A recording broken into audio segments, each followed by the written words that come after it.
মুহূর্তে হাটে মাঠে গঞ্জে ঘাটে সামনে পিছে উপরে নিচে দূরে বা কাছে মাটিতে বা গাছে যে যেখানে আছে সবাইকে জানাই সাদর সম্ভাষণ।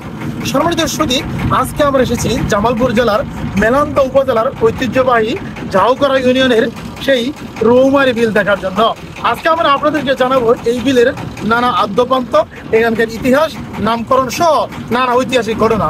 আশা করি সম্পূর্ণ সময় জুড়ে আমাদের সাথেই থাকবে। জামালপুর সদর থেকে মাত্র 25 কিলোমিটার দূরে রৌমারী বিলের অবস্থান।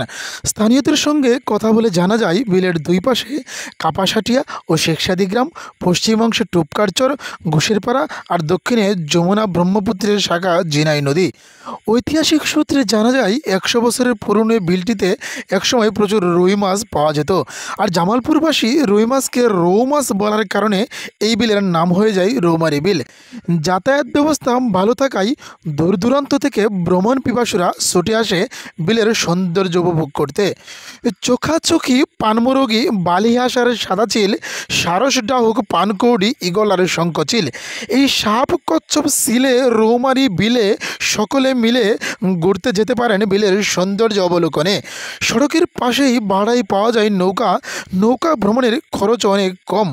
সাবেক ইউপি চেয়ারম্যান হিল্লুল সরকার জানান, বিলকে কেন্দ্র করে দীর্ঘমেয়াদী পরিকল্পনা গ্রহণ করা হয়, তারই প্রাথমিক পর্যায়ে হচ্ছে আজকের এই অবস্থা।